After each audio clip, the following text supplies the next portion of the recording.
के इस live programme में। और आज हम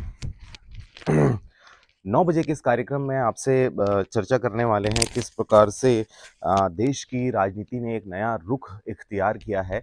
और इस दौरान मैं आपसे चाहूँगा कि जो लोग हमसे लाइव जुड़ रहे हैं कृपया खबरों को शेयर कर दें, इस लिंक को ज़्यादा से ज़्यादा लोगों तक शेयर कर दें ताकि आज की जो ये महत्वपूर्ण जो टॉपिक है, जो विषय है, वो लोगों तक पहुंच सके। सबसे पहले मैं आपको ये बताना चाहूँगा कि किन किन मुद्दों पर आज हम बात करने वाले हैं, किन किन विषयों पर चर्चा करने वाले हैं। विकास की नई मंजिल बनाता छत्तीसगढ़ मॉडल। हम छत्तीसगढ़ मॉडल के बारे में बात करेंगे, उसके बारे में हम उसको डिकोड करने की कोशिश करेंगे कि किस प्रकार की योजनाएं छत्तीसगढ़ सरकार या कहें भूपेश बघेल सरकार के द्वारा ये शुरू की गई हैं और वो कितना यथार्थ में नज़र आता है, कितनी गहराई तक उनकी पृष्ठभूमियाँ हैं, जिसमें हम छत्तीसगढ़ मिलेट मिशन, कोदो कुटकी रागी के बारे में बात करेंगे, बेरोजगारी भत्ता के बारे में बात करेंगे, स्व सहायता समूहों के बारे में बात करेंगे, बस्तर में एटीएम सुविधा की बात करेंगे, समर्थन मूल्य पर धान खरीदी और चावल वितरण की बात करेंगे, राजीव ग्रामीण कृषि मजदूर न्याय योजना के बारे में बात करेंगे, मुख्यमंत्री शहरी श्रम स्वास्थ्य योजना की बात करेंगे, भागीरथी नल जल योजना, राजीव गांधी स्वावलंबन योजना, तुहर सरकार तुहर द्वार योजना, ये तमाम योजनाओं के बारे में आज हम आपसे बात करेंगे। धन्वंतरी मेडिकल स्टोर के बारे में भी आपसे चर्चा करने वाले हैं। इसके साथ ही मुंगेली की बात करेंगे, बिलासपुर और तखतपुर क्षेत्र की बात करेंगे कि किस प्रकार से यहाँ पर बीते दिनों घटनाएं घटी हैं। G20 बैठक की बात करेंगे, एक अहम टॉपिक है आज को लेकर, क्योंकि आगामी 18 सितंबर को विशेष सत्र का आयोजन किया गया है। उस विशेष जो 18 सितंबर से संसद जो हमारी बैठेगी, विशेष सत्र आहूत करने के पीछे क्या उद्देश्य है, क्या ध्येय हैं, ये बातें अब तक भाजपा ने, भारतीय जनता पार्टी ने स्पष्ट नहीं किया। लेकिन उससे पहले G20 की जो बैठक है, जिस पर विश्व के दिग्गज देश हमारे देश में आने वाले हैं और उसके लिए किस प्रकार की दिल्ली में सरकार ने तैयारियां की हैं, इस बारे में भी हम चर्चा करने वाले हैं। इसके साथ ही आज का जो महत्वपूर्ण टॉपिक है वो है छत्तीसगढ़ में रेल जो सुविधा है उसको बंद करने की कवायद भारतीय जनता पार्टी या केंद्र सरकार ने किस प्रकार से कर दी है, उनके मंसूबे उन अपने मंसूबों में वो कितने कामयाब हैं, इस बारे में भी आज हम चर्चा करने वाले हैं। तो शुरुआत करते हैं खबरों की, लेकिन इससे पहले मैं आपसे चाहूँगा कि जो लोग हमसे लाइव जुड़ रहे हैं, खबरों के लिंक को ज़्यादा से ज़्यादा शेयर करें ताकि हमारी बात जो है वो लोगों तक पहुंच सके। और कोशिश करें कि अपने बात कमेंट पर, लाइव चैट पर आप रखें ताकि मैं आपके सवाल उठा सकूं और आपसे चर्चा कर सकूं। तो आज सबसे पहले हम बात करेंगे विकास की नई मंजिलें बनाता छत्तीसगढ़ मॉडल। जी हाँ, भूपेश बघेल का छत्तीसगढ़ मॉडल जो है वो किस प्रकार से न सिर्फ छत्तीसगढ़ में बल्कि देश के विभिन्न राज्यों में लगातार कांग्रेस के प्रचार का एक माध्यम बना हुआ है। छत्तीसगढ़ मॉडल को रिप्रेजेंट करते हुए अब कांग्रेस जो है वो वोट मांग रही है। तो आज हम छत्तीसगढ़ मॉडल के बारे में बात करेंगे कि कितना कारगर है, यहाँ की यथार्थ स्थिति में यहाँ की जो आम जनता है उनको इस मॉडल का कितना लाभ मिल रहा है। तो इस बारे में हम चर्चा करेंगे, लेकिन आपको मैं पहले जो खबरें निकल कर सामने आई हैं वो आपको बता देता हूं। विकास की नई मंजिलें बनाता छत्तीसगढ़ मॉडल। मुख्यमंत्री भूपेश बघेल की सकारात्मक सोच और ठोस नीतियों की आधारशिला पर बनी योजनाओं से आज छत्तीसगढ़ पूरे देश में विकास की एक नए मॉडल के रूप में स्थापित हो चुका है। एक ऐसा मॉडल जिसमें सभी वर्गों को सुख, समृद्धि और विकास का अद्भुत मिश्रण मिल रहा है। यही वजह है कि छत्तीसगढ़ के 40 लाख से अधिक लोग बहुआयामी गरीबी रेखा से बाहर आ चुके हैं। जी हाँ, इस प्रकार की खबरें निकलकर सामने आ रही है। 2500 रुपये क्विंटल की घोषणा इन्होंने की थी। बीते दिनों ये 2640 रुपये में धान खरीदा है इन्होंने। इसके साथ ही 33 नए महाविद्यालयों की इन्होंने स्थापना की है। 2 नए मेडिकल कॉलेज भी छत्तीसगढ़ में इन्होंने बनाया है। इसके चलते अगर पौने 5 साल के अगर हम विकास की गाथाओं की बात करें तो इनमें महत्वपूर्ण ये बन जाता है कि 13 लाख से अधिक महिलाएं आत्मनिर्भर बन चुकी हैं। 2500 रुपये में धान का समर्थन मूल्य में खरीदा जा रहा है। स्वामी आत्मानंद उत्कृष्ट विद्यालयों की जो श्रृंखला है वो लगातार स्थापित की जा रही है। प्रत्येक ब्लॉकों में, प्रत्येक डिस्ट्रिक्टों में स्वामी आत्मानंद जो है महाविद्यालय वो खोला जा रहा है।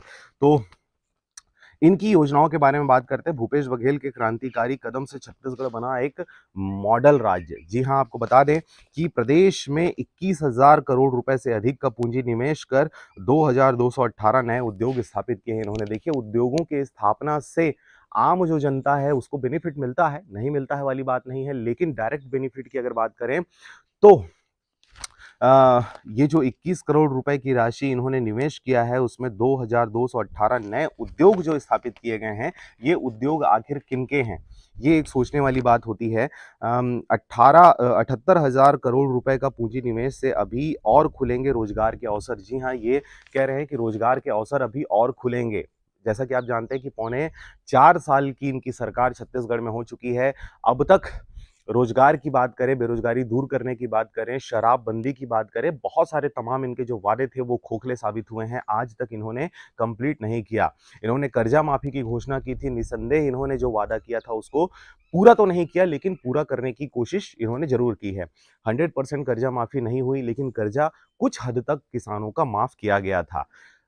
इस बार के चुनाव में, विधानसभा लोकसभा चुनाव में, यहाँ की जो आम जनता है, किसान है, वो ये एक्सपेक्ट कर रहे हैं कि कौन सी सरकार है, कौन से लोग हैं जिनके द्वारा इस बार 100% कर्जा माफ किया जाता है। और जिनका कर्जा माफ किया जाएगा, जिनके द्वारा कर्जा माफ किया जाएगा, निसंदेह छत्तीसगढ़ में सरकार वही बना रहे हैं। इस बात को आप ध्यान रखिए, इस बात को लिख कर रख लीजिए, क्योंकि छत्तीसगढ़ की राजनीति धान, किसान और चावल से होकर गुजरती है। धान के बारे में तो इन्होंने घोषणा कर दिया कि 4,000 रुपये क्विंटल के हिसाब से हम धान खरीदेंगे, लेकिन अभी तक कर्जा माफी को लेकर किसी के मुख से ये बातें सामने नहीं आई हैं। ना अमित शाह के माध्यम से आई है, ना राहुल गांधी के, और ना ही भूपेश बघेल जी के माध्यम से कर्जा माफी को लेकर कोई बातें सामने आई हैं। अगर जिस भी पार्टी को लगता है कि उनको सरकार बनाने में कठिनाइयां हो रही हैं, तो अंतिम जो सबसे बड़ा ब्रह्मास्त्र होगा उनके पास, वो होगा कर्जा माफी। आगे बात करते हैं। जन कल्याणकारी योजनाओं से 40 लाख लोग बहुआयामी गरीबी से के कुचक्र से निकल चुके हैं। 40 लाख परिवार जो है वो गरीबी के कुचक्र से बाहर निकल गए हैं, ये कहना है छत्तीसगढ़ सरकार का। लेकिन सच्चाई आप भी जान रहे हैं कि 40 लाख जो परिवार है, अगर आप फ्री में, मुफ्त में चावल अगर उनको दे रहे हैं, और उस चावल के एवज में वो अब मजदूरी और मेहनत नहीं कर रहा है, इसका मतलब ये नहीं है कि अब वो गरीबी से ऊपर उठ चुका है। जी हाँ, चूंकि घर में बैठे बिठाए उनको चावल मिल जा रहा है, उनको खाने पीने की चीज़ें मिल जा रही हैं, तो इसलिए वो अब बाहर नहीं निकल रहे, इसलिए वो रोजगार रोजगार नहीं चिल्ला रहे हैं। उनको बैठे बिठाए आपने घर में अनाज दे दिया है। और इस लिहाज से अगर आप कहते हैं कि 40 लाख परिवार जो है अब वो गरीबी के कुचक्र से बाहर आ गए हैं, तो सोचने वाली बात है। बहरहाल, कृषि एवं खाद्य प्रसंस्करण आधारित 486 इकाइयां स्थापित, ग्रामीण अर्थव्यवस्था ने भरी है उड़ान। कृषि पर आपने निवेश करने की बात कही है, खाद्य प्रसंस्करण पर इकाइयां आपने स्थापित करी हैं, ये अच्छी बात है। छत्तीसगढ़ मिलेट मिशन और कोदो कुटकी रागी के समर्थन मूल्य पर आपने खरीदी की है, ये भी एक बहुत ही अच्छी बात है, क्योंकि धान के लिए तो आप लगातार प्रयास कर रहे हैं, लेकिन कोदो कुटकी रागी जैसी चीज़ों को आपने समर्थन मूल्य पे खरीदने का जो एक साहस किया है, ये भी किसानों के लिए बहुत ही बेहतर कदम था, बहुत ही अच्छा कदम था। इस दौरान आपको बता दें कि 325 करोड़ रुपए की सिंचाई कर माफ की है, आपने सिंचाई कर माफ किया है 325 करोड़ रुपए का। अब आगे की अगर बात करें तो 17,82,000 लाख किसानों का 9,270 करोड़ रुपए कृषि ऋण माफ किया। जैसे कि मैंने आपको बताया कि किस प्रकार से इन्होंने कर्जा माफी का वादा किया था, घोषणा किया था, लेकिन इन्होंने 100% कर्जा माफ इन्होंने नहीं किया, कुछ हद तक इन्होंने किया।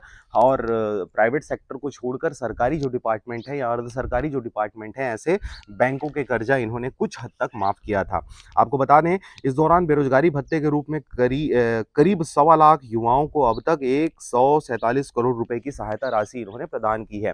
बेरोजगारी भत्ता के बारे में अगर हम बात करें, तो इनके द्वारा बेरोजगारी भत्ता की शुरुआत अभी रिसेंट में की गई है, और इस लिहाज से अगर हम देखें तो 147 करोड़ रुपए की इन्होंने सहायता राशि दी है।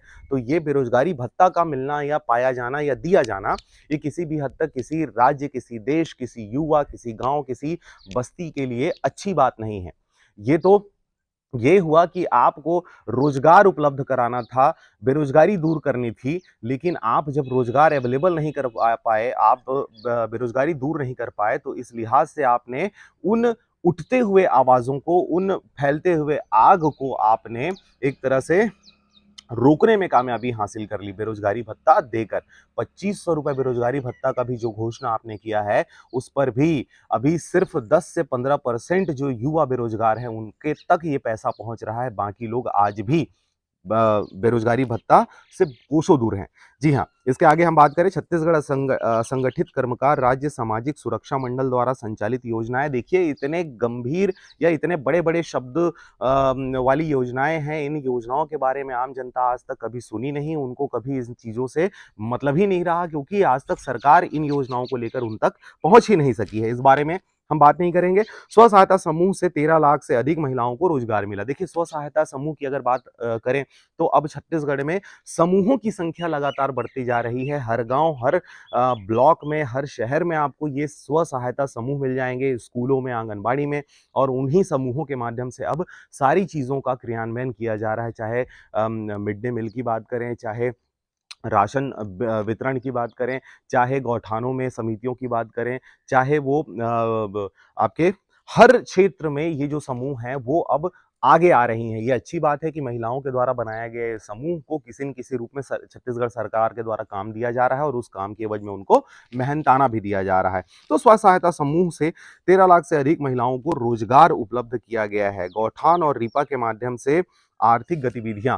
देखिए गौठान का अगर मुद्दा हम बात करें तो गौठान आज तक समझ से परे है छत्तीसगढ़ में कि गौठानों का निर्माण, उस पर इतनी सारी धनराशि क्यों खर्च की गई, क्योंकि आज तक मवेशियों को पता नहीं चल पाया। उन आवारा मवेशी हम कहेंगे, क्योंकि वो हमेशा सड़कों पर नजर आते हैं, उनको आज तक नहीं पता चला कि उन्हीं के लिए गौठान का निर्माण किया गया है। गौठानों की स्थिति अगर आज आप जाकर देखें किसी भी गांव में, तो वो जर्जर स्थिति में है। मैदानों से, खेतों से ज़्यादा दुभर है उनकी स्थिति। यही वजह है कि जो मवेशी हैं वो हमेशा आपको डामर वाले सड़क पर नज़र आ जाएंगे। गौठानों में लाखों करोड़ों रुपए खर्च करके बाउंड्री वॉल बना दिया गया, उसमें टेंट बना दिए गए, झुग्गी झोपड़ी नुमा उसमें आकृति बना दी गई, वहाँ पर पैरा रख दिया गया, भूसा रख दिया गया, उनके पीने की व्यवस्था कर दी गई, परंतु फिर भी वहाँ पर मवेशी नहीं जा रहे हैं। वजह क्या है आप सोच सकते हैं, क्योंकि मवेशियों को पता ही नहीं कि वो गौठान उन्हीं के लिए बनाया गया है। उस कीचड़ में, पानी में, बरसात में, धूप में वो कैसे उस जगह पर रहेंगे।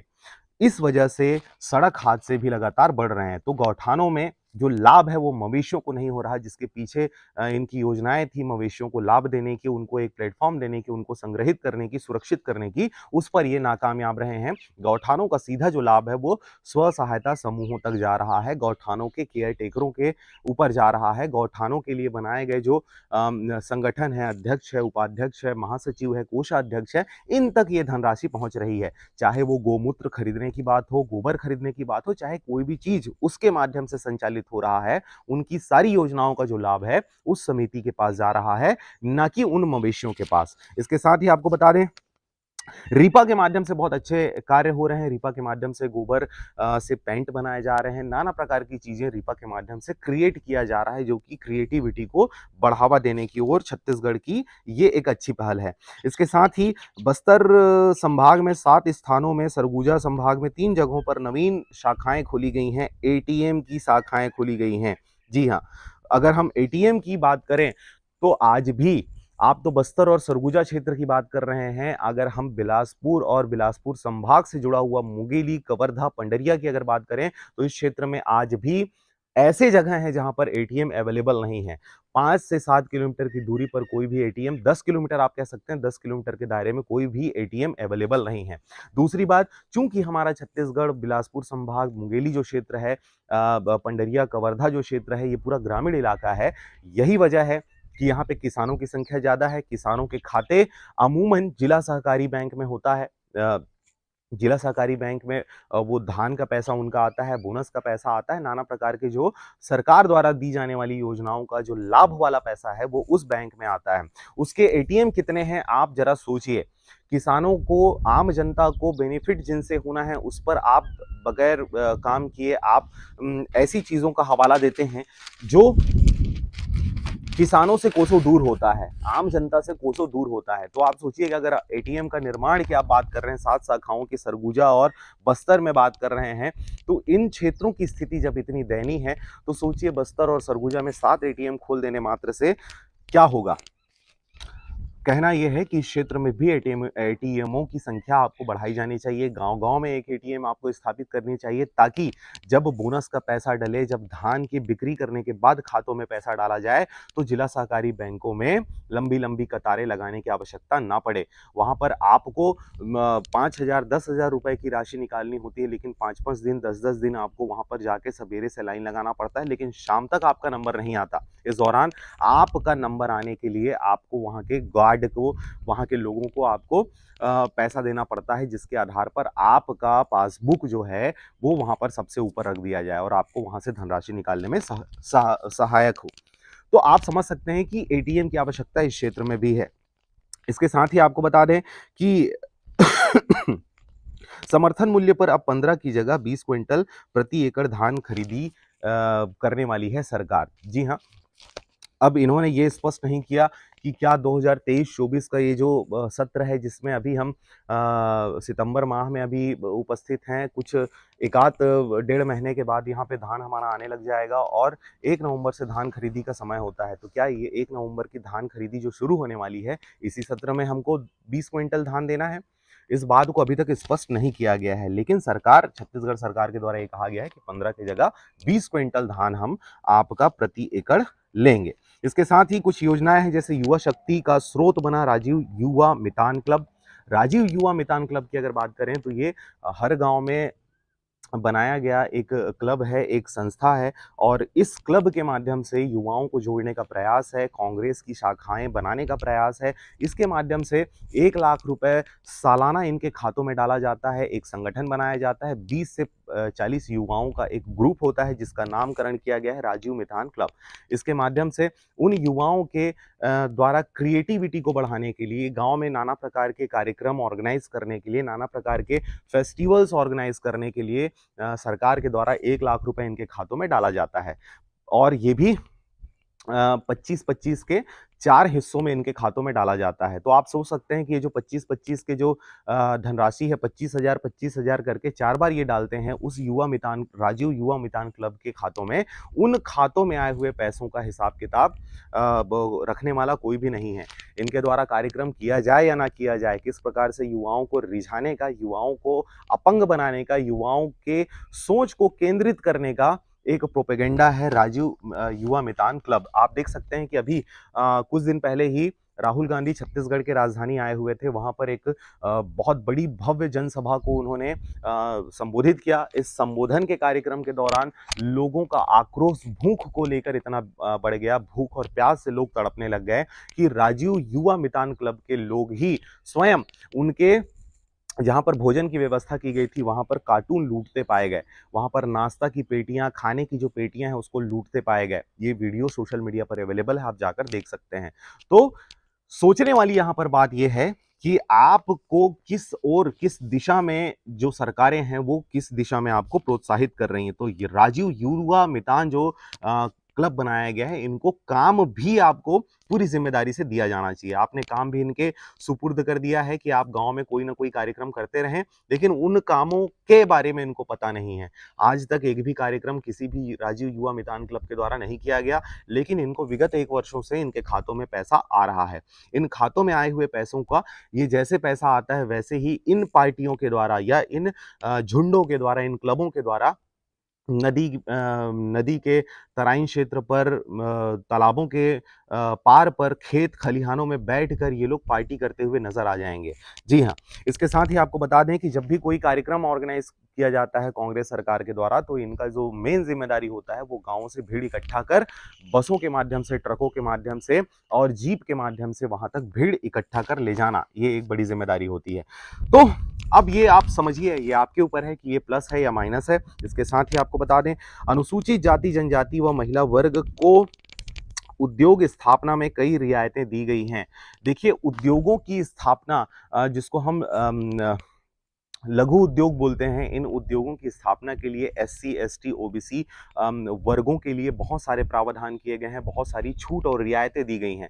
बावजूद इसके कि जब आप लेने जाते हैं वहाँ पर, इस योजना के तहत आप लाभ पाना चाहते हैं, कोई लघु उद्योग स्थापित करना चाहते हैं, तो इतने सारे कानूनी जो कागजी कार्रवाई होती है, उन कागजी कार्रवाइयों में आपको फंसा दिया जाता है और अंततः आप थक हार कर उस योजना का लाभ नहीं ले पाते हैं। तो ये जो योजनाएं हैं, जो एससी, एसटी, ओबीसी वर्ग और महिलाओं के लिए जो बनाया गया है, इन योजनाओं को केवल कागजों पे सफल बताया जाता है, लेकिन अगर हकीकत की बात करें तो जमीनी स्तर पर इन योजनाओं का कहीं पर भी कोई लाभ लेता हुआ नजर नहीं आता। अगर आ भी रहा है तो वो 5 से 10% है, बाकी 90% उन योजनाओं से महरूम हो जाते हैं। इसके साथ ही छत्तीसगढ़ राज्य स्टार्टअप पैकेज लागू कर चुका है। छत्तीसगढ़ में स्टार्टअप के लिए बहुत सारे लोन दिए जाते हैं, 50,000 से 5 लाख, 5 लाख से 25 लाख और 25 लाख से 50 लाख तक के लोनों की सुविधा की गई है। लेकिन जो आम जनता है वहां तक ये लोन नहीं पहुंच पाते, आप उसी में फंस कर रह जाएंगे। इसके साथ ही स्वामी आत्मानंद उत्कृष्ट विद्यालयों की सौगात की बात करें तो जी हाँ, स्वामी आत्मानंद उत्कृष्ट इंग्लिश मीडियम स्कूलों की स्थापना की गई है छत्तीसगढ़ सरकार के द्वारा। मॉडल स्कूल बनाए गए हैं ब्लॉकों में, डिस्ट्रिक्ट में। ये स्कूलों के माध्यम से प्राइवेट सेक्टर्स की जो फैसिलिटीज़ हैं, प्राइवेट सेक्टर के जो स्कूल हैं, उन स्कूलों के तर्ज पर अभी छत्तीसगढ़ सरकार के द्वारा स्वामी आत्मानंद स्कूल, सरकारी स्कूलों का जीर्णोद्धार करते हुए ये स्कूलों का निर्माण किया गया है। जिस प्रकार से बीजेपी शासनकाल में डीएवी को इन्होंने अंगीकृत करते हुए डीएवी को इन्होंने शासकीय घोषित किया था और प्राइवेटाइजेशन को इन्होंने रोकने की कोशिश की थी, वैसे ही छत्तीसगढ़ सरकार के द्वारा अपने खुद के स्कूल बनाए गए हैं। आत्मानंद स्वामी उत्कृष्ट अंग्रेजी माध्यम के ये स्कूल हैं।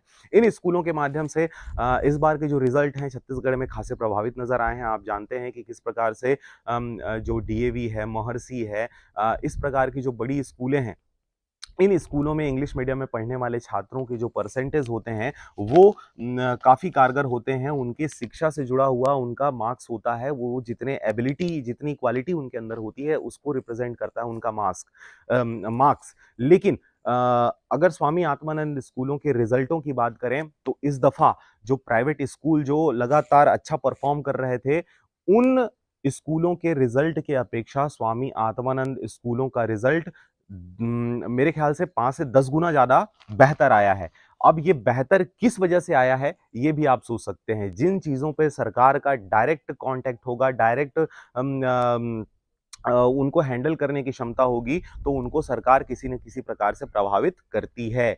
चाहे वो संसद हो, लोकसभा हो, राज्यसभा हो, विधानसभा हो, चाहे वो विधायिका हो, कार्यपालिका हो या फिर न्यायपालिका हो। जहां पर भी सरकार का पहुंच होता है, सरकार का कंट्रोल होता है, उसको किसी न किसी माध्यम से प्रभावित करने की कोशिशें इन सरकारों के माध्यम से की जाती है। चूंकि छत्तीसगढ़ सरकार के द्वारा स्वामी आत्मानंद स्कूल की स्थापना करी गई, तो उनके द्वारा ये प्रयास था कि जो मैंने खोला है वहां पर शिक्षा भी बेहतर हो, रिजल्ट भी बेहतर हो। लेकिन वहां पर जो जिन बच्चों का एडमिशन हुआ, वो बच्चे कौन थे? बहुत गरीब थे, बहुत ही छोटे स्कूलों से, या कहें स्कूल के गांव के जो सरकारी स्कूल होते हैं वहां पर पढ़ने वाले बच्चे थे।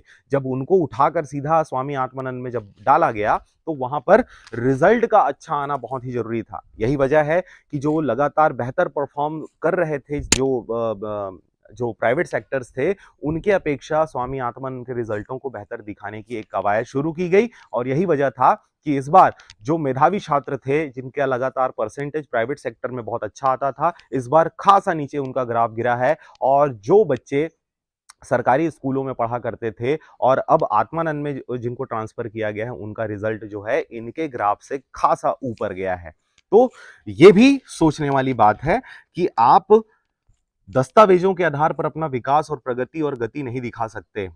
आपको तथ्यात्मक बात करना होगा, प्रैक्टिकल बात करना होगा। अगर आज कंपटीशन करा दें इन प्राइवेट सेक्टर के 40% वाले छात्रों के साथ यहाँ के 70%, यानी स्वामी आत्मानंद से पास आउट 70% वाले छात्र को अगर बिठाकर कोई कंपटीशन एग्जाम ऑर्गेनाइज कर दें, सच्चाई सामने आ जाएगी। इसके साथ ही अच्छा, मैं स्कूलों के विरोध में नहीं हूँ, स्कूल बनने चाहिए, हॉस्पिटल्स बनने चाहिए, लेकिन स्तर जो है उसको उठाने की कोशिश करनी चाहिए, ना कि रिजल्टों को सुधारने की कोशिश की जानी चाहिए। आगे की बात करते हैं, मुख्यमंत्री शहरी स्लम स्वास्थ्य योजना बनी वरदान। जी हाँ, एक मोबाइल वैन होता है जिसके माध्यम से डॉक्टर वहां पर अवेलेबल होता है, एक नर्स, एक स्टाफ होता है और एक ड्राइवर भी होता है जो घूम घूम के लोगों की इलाजें करता है। आप किसी भी प्रकार की समस्या उनके पास लेकर पहुंच जाएं, वो वहां पर इलाज करते हैं।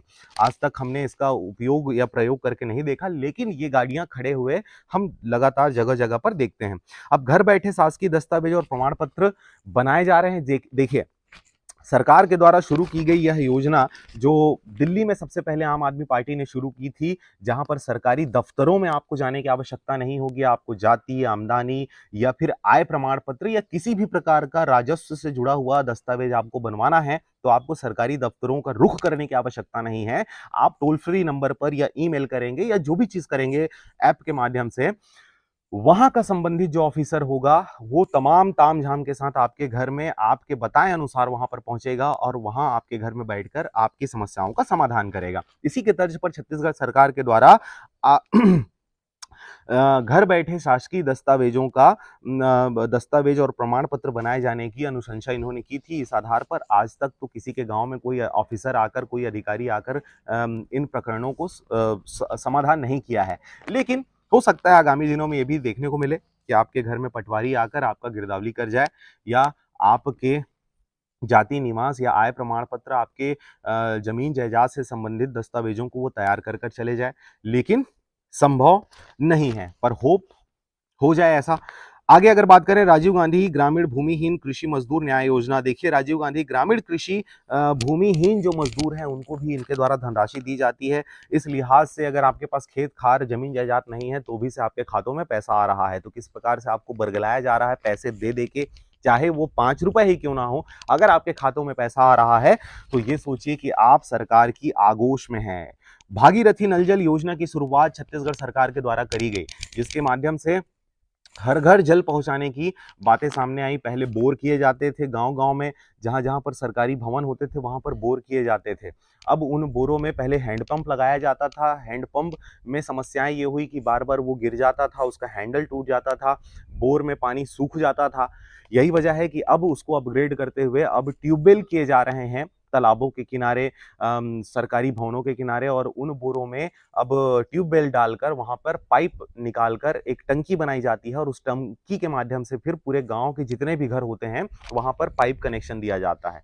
इस दौरान भी बहुत सारी दिक्कतों को फेस कर रही है आम पब्लिक, क्योंकि सड़कों को खोदा जा रहा है और सड़कों को वापस से मरम्मत नहीं किया जा रहा। सड़क के बीच से खोदा जाता है जो कंक्रीट, जो एक तरह से कहें सीसी जो रोड है, उसको 10 साल 12 साल की भीषण लड़ाइयों के बाद ग्रामीणों ने उस सड़क को बनवाने में कामयाबी पाई है। नाना प्रकार के सरपंचों का कार्यकाल उन्होंने देखा, उसके बाद कहीं जाकर वो सड़क और वो नाली बने हैं। आज व्यवस्था बनी है कि किसी प्रकार से ये अच्छे से जीवन यापन कर पा रहे हैं। लेकिन अब चूंकि ये नई योजना आई है जिसके आधार पर उसी सड़क को फिर से तोड़ा जा रहा है और तोड़ने के बाद उसमें पाइप डाला जा रहा है और अभी तक घरों में कनेक्शन नहीं लगे हैं। आपको बता दें, नल जल भागीरथी जो योजना है और जो नल जल योजना केंद्र सरकार के द्वारा चलाई जा रही है, लोग आज भी दुविधा में है कि ये जो योजना है वो केंद्र की है या फिर राज्य की है। राज्य की योजना का नाम है भागीरथी नल जल योजना और वहीं केंद्र सरकार की नल जल योजना या मिशन।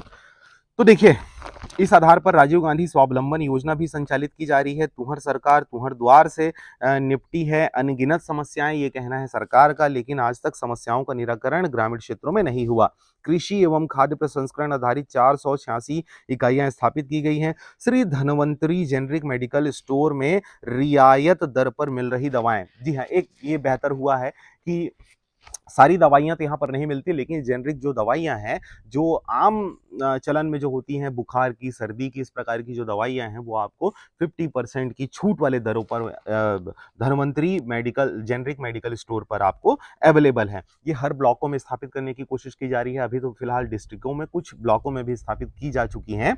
सरकार के द्वारा संचालित की जा रही इस योजना का लाभ लोगों को अवश्य मिल रहा है, लेकिन अब तक ये जेनरिक दवाई दुकानों का जो एड्रेस है या इसकी जानकारी है वो जनता तक बखूबी रूप से नहीं पहुंच सकी है। यही वजह है कि आज भी प्राइवेट मेडिकल अस्पताल जो मेडिकल स्टोर्स होते हैं वहां से महंगे दरों पर दवाइयां खरीदने के लिए आम जनता विवश है। नवीन सरोवर धरोहर योजना, देखिए आज का जो ये जो मेरा एपिसोड था, इसमें मैं कोशिश कर रहा था कि सरकार के द्वारा जो प्रचारित की जा रही योजनाएं हैं, इस बारे में मैं आपसे चर्चा करूं। और मैंने कोशिश की है कि सभी जो योजनाएं हैं जिसके बारे में सरकार वाहवाही बटोर रही है, उस बारे में आपको कोट कर सकूं, आपको बता सकूं कि हकीकत क्या है। विकास के छत्तीसगढ़ मॉडल से जीवन में सकारात्मक बदलाव आ रहे हैं, ये सरकार का कहना है। मुख्यमंत्री की सोच से साकार हुई योजनाओं से आम नागरिकों के जीवन में आई गुणवत्ता। जी हाँ, छत्तीसगढ़ में पिछले पौने 5 वर्षों में बदलाव का एक नया दौर आया है। राज्य सरकार की जनहितैषी योजनाओं ने नागरिकों के जीवन को सहज, सुखद और गुणवत्तापूर्ण बनाया है। मुख्यमंत्री बघेल की अनूठी सोच से साकार हुई कई योजनाएं लोगों के जीवन को बदल रही हैं। उनमें आत्मविश्वास जागा है और उन्हीं तरक्की का रास्ता दिखाई दिया है। सरकार की विभिन्न जन कल्याणकारी योजनाओं के समीकरण से विकास का छत्तीसगढ़ मॉडल तैयार हो रहा है।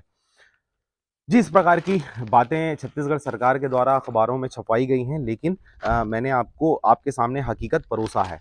अगले लाइव में हम बात करेंगे आज की खबरों की, जिसमें हम बात करेंगे G20 बैठक की। 28 सितंबर को प्रधानमंत्री बिलासपुर आ रहे हैं, इस बारे में भी हम चर्चा करेंगे। फिलहाल आज के लिए इतना काफ़ी है। कोशिश मेरी ये है कि आप तक हर बात पहुंचाई जा सके, और मेरी आपसे गुजारिश है कि जब भी हम लाइव आएँ तो उसके लिंक को अपने व्हाट्सएप ग्रुपों में, फेसबुक ग्रुपों में शेयर करें, ताकि ज़्यादा से ज़्यादा लोगों तक हमारी ये बातें पहुंच सके। दूसरी बात आपसे रिक्वेस्ट करूंगा कि अगर आपने एक बार चैनल को सब्सक्राइब कर दिया है, लाल कलर का या सफेद कलर का जो सब्सक्राइब बटन होता है उसको आपने दबा दिया है और बेल आइकन दबाकर ऑल ऑप्शन सेलेक्ट कर दिया है, तो आपको दोबारा करने की आवश्यकता नहीं है। लेकिन अगर अभी तक आपने ये नहीं किया है तो आप करें, ये कर कर मैं बार बार आपसे अपील करता हूं। लोगों को जब आप लिंक शेयर करते हैं तो उसमें आप ये अपील कर सकते हैं कि चैनल को सब्सक्राइब करें। देखिए, सब्सक्राइब करने का कोई पैसा नहीं लगता, लेकिन आपको अपने फ़ोन में एक ही बार सब्सक्राइब करना है। आप जब बार-बार वो सब्सक्राइब बटन दबाते हैं, तो एक बार आप सब्सक्राइब करते हैं और एक बार अनसब्सक्राइब करते हैं, और फिर जब दबाएँगे तो फिर सब्सक्राइब हो जाता है। तो आपको बार-बार करने की आवश्यकता नहीं है। अपने फ़ोन में एक बार ही आरजे रमझाझर को सब्सक्राइब करें और बेल आइकन दबा दें, और उसके बाद फिर आप तक हमारे जो लाइव अपडेट हैं वो लगातार पहुंचते रहेंगे। फिलहाल आज के लिए इतना ही। नमस्कार।